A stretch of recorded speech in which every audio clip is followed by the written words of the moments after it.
Hey there, welcome to Western Plant Explorers. My name's Julian Lawrence. We're in the salmon huckleberry wilderness in northwest Oregon to look for two very special plants, Devil's Club and Clubmoss. Let's go clubbing.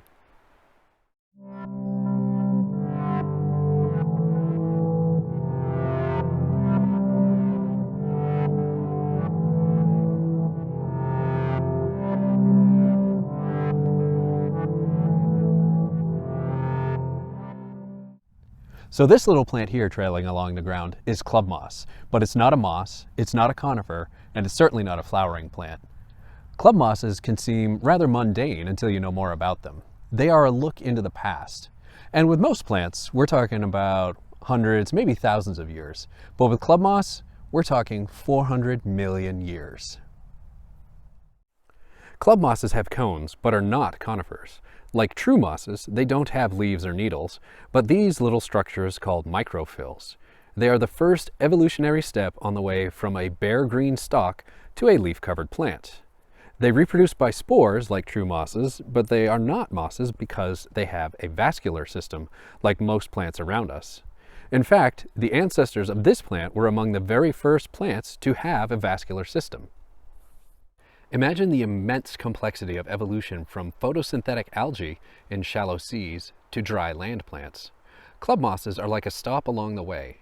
400 plus million years ago, as plants became more tolerant of the dry, sun-scorched land, they expanded over the surface to gather more light. More light means more food for the plant. Look at the way this club moss runs along the ground, and you can imagine it.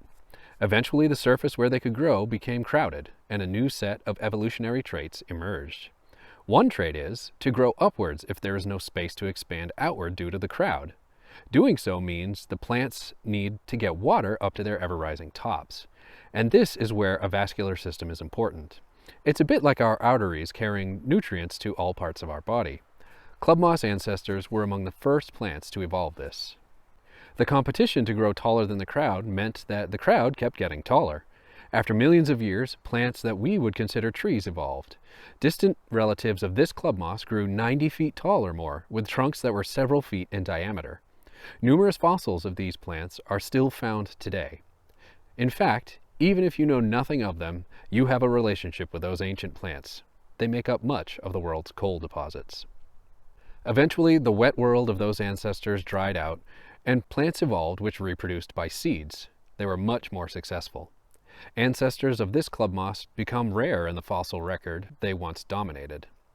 They hung on, however, and were successful in places where seed plants were removed. The meteor impact 65 million years ago that was the last straw for the dinosaurs also killed millions of seed plants across a wide area, and club mosses were among the plants that recolonized the area until seed plants moved back in. These plants represent a unique aspect of evolution. It is both conservative and innovative. This plant's traits evolved millions of years ago, and they still work, so this plant is here. Plants with new traits have taken over the earth such that club mosses are around, but never dominant, as their ancestors were. So this plant around me is called horsetails. Some of you may know it as an impossible garden weed, but this plant has been around as long as club moss, and according to the fossil record, relatives of these were in fact the very first tree-sized plants. So stop and take a look at these wonderful plants if you get a chance. They can be hard to find, but offer a perspective of time few other plants can. And be gentle. Some species, like this one, only grow in undisturbed habitats. They've survived so much. Don't walk all over them.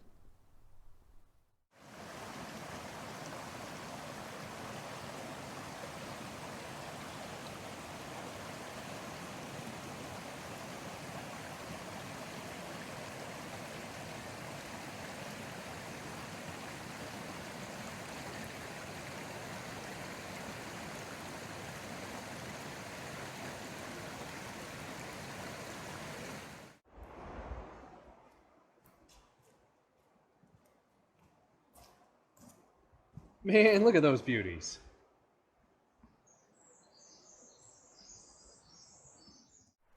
So if you're walking through Pacific Northwest rainforest near some water or seeps and you see maple-leaved plants that are only shrub-sized, be careful, they may be Devil's Club, and these guys don't want you to touch them. Devil's Club is native to the Pacific Northwest Oregon, all the way up into southeast Alaska. And there is, in fact, a disjunct population on islands in Lake Superior. This plant is covered in spines that are very irritating if they get on you, as I'm finding out right now. Look at the spines all along this stem, all the way up, goes all the way across the leaf stems and even across the leaves. This is a plant that says, "Do not touch me." They grow 3 to 10 feet tall, usually without any branches, just their leaves up at the top. In the spring, they have a cone of white flowers, and through the summer, those flowers turn into red berries, and bears love those red berries.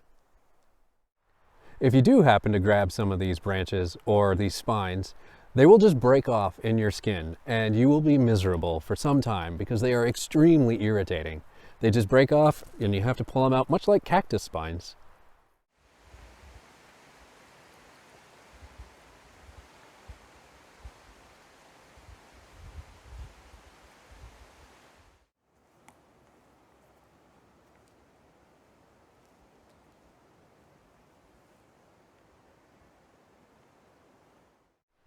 We hope you've enjoyed this episode of Western Plant Explorers, checking out Devil's Club and Clubmoss.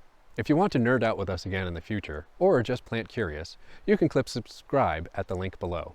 You can also check us out on Patreon. Patreon explorers are integral to growing the scope of this channel. My name's Julian Lawrence, and I hope to go clubbing with you again soon.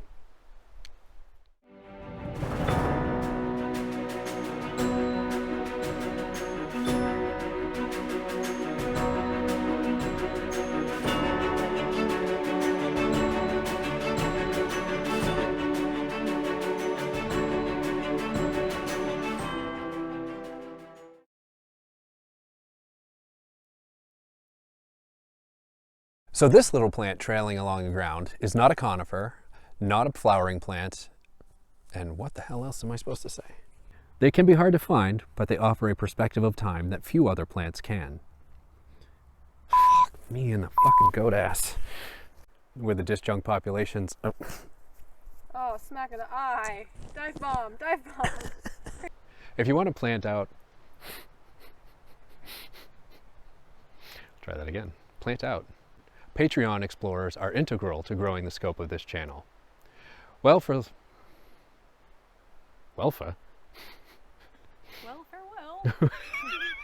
Toodaloo!